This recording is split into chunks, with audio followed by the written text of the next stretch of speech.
What is work? Work को define करते हैं। वर्क बेसिकली फोर्स और डिस्प्लेसमेंट का प्रोडक्ट है, product of the force and displacement. जब किसी भी बॉडी पे हम कोई फोर्स अप्लाई करते हैं,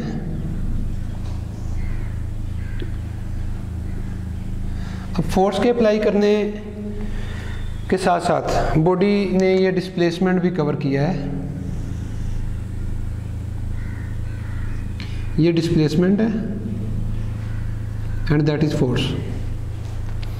now we want to calculate the work done by this force.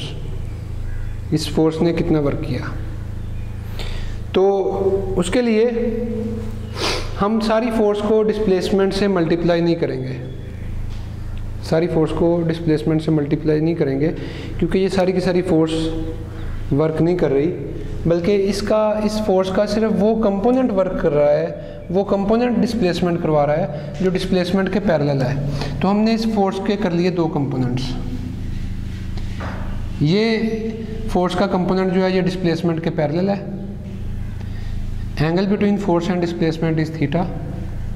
तो पैरेलल कंपोनेंट है एफ कोस थीटा, और ये फोर्स का परपेंडिकुलर कंपोनेंट है, that is F sine theta. तो according to work statement we will multiply that force to this displacement which is doing work, which is displacing the body. तो यहाँ body को displace करने वाली जो force है वो एफ कोस थीटा है। तो एफ कोस थीटा को डी के मैग्नीट्यूड से मल्टीप्लाई करेंगे तो we will get the work. Component of the force parallel to displacement multiply by the magnitude of displacement, that is equal to F D cos theta.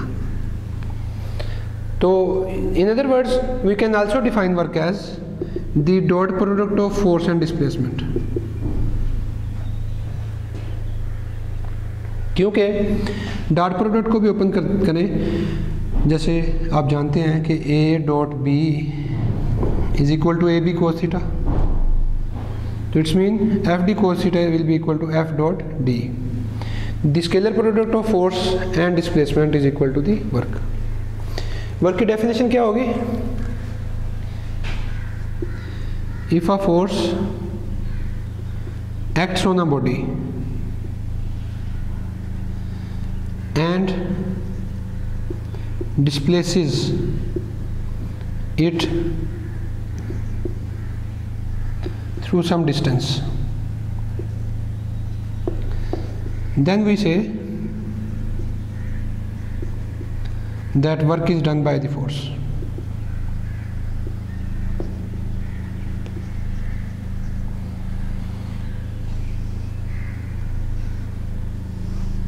That is the definition of the work.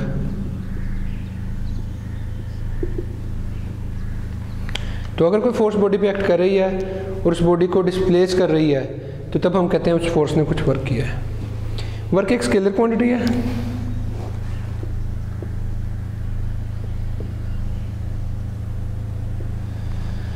Scalar है, इसकी direction नहीं होती, लेकिन इसमें जो दोनों quantities आपस में डॉट मल्टीप्लाई हो रही हैं, डॉट मल्टीप्लाई होने का मतलब है कि वो दोनों क्वांटिटीज़ वेक्टर क्वांटिटीज़ हैं। फोर्स भी वेक्टर है, डिस्प्लेसमेंट भी वेक्टर है, और जो आंसर आ रहा है वर्क वो स्केलर है। तो work is the example of scalar product. Work जो है is example of dot product और स्केलर प्रोडक्ट। वर्क का एसआई यूनिट जूल है, it's SI unit is joule. How we will define the joule? joule को कैसे define करेंगे? तो उसके लिए वर्क का फॉर्मूला लिखते हैं, W is equal to FD cos of theta. Theta is the angle between force and displacement. Theta जो है वो फोर्स और डिस्प्लेसमेंट के दरमियान एंगल है। तो फॉर्मूला अप्लाई किया तो वर्क का यूनिट जूल बराबर होगा, इक्वल होगा, अगर 1 न्यूटन की फोर्स एक्ट करे बॉडी पे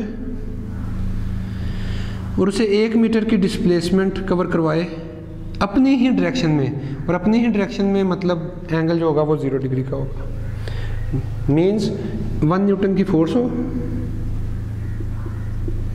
और बॉडी को जो डिस्प्लेसमेंट करवाई जा रही है वो 1 मीटर की हो और ये दोनों सेम डायरेक्शन में हो, डिस्प्लेसमेंट भी और फोर्स भी, तब हम कहेंगे कि इस कंडीशन में जो वर्क होगा आपका वो 1 जूल होगा। तो 1 joule is equal to 1 newton multiply by metre, newton metre. If force of 1 Newton acts on a body and displaces it through 1 meter in its direction, अपनी ही सीमत में उसे डिस्प्लेसमेंट 1 मीटर की करवाए, then we will say that the work done by force is 1 joule। लिख लेते हैं, if force of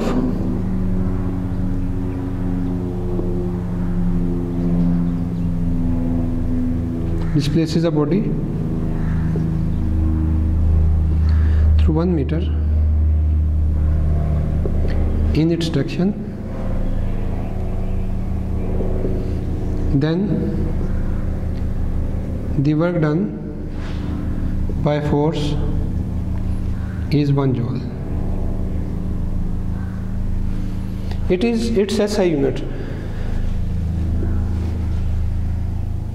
CGS unit इसका erg है। 1 erg is equal to 1 dyne, force will 1 dyne acting on a body through a distance of 1 centimetre in its direction. CGS का मतलब होता है centimetre, gram and second system. ये system जो है ये SI सिस्टम है, सिस्टम इंटरनेशनल। इसमें लेंथ मीटर्स में होती है और मैस किलोग्राम्स में होता है, जबकि इसमें लेंथ सेंटीमीटर्स में होती है और मैस ग्राम्स में होता है। तो 1 erg is equal to 1 dyne multiply by 1 centimetre.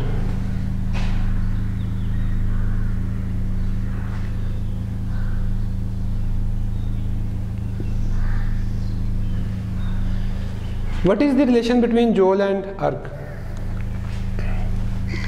तो 1 joule is equal to 10 raised power 7 arcs। इसे प्रूव करते हैं। लेफ्ट हैंड साइड है जी 1 joule। joule mean newton multiply by metre. तो लास्ट टाइम फोर्स की डेफिनेशन में न्यूटन को 3rd चैप्टर में हमने न्यूटन को देखा था कि ये 10 raised power 5 डाइन्स होती हैं, 1 लाख, और 1 मीटर में होते हैं 100 सेंटीमीटर। तो इस तरह 10 raised power 7 डाइन सेंटीमीटर हमारे पास आ गया। अब डाइन सेंटीमीटर आपको पता है अर्ग।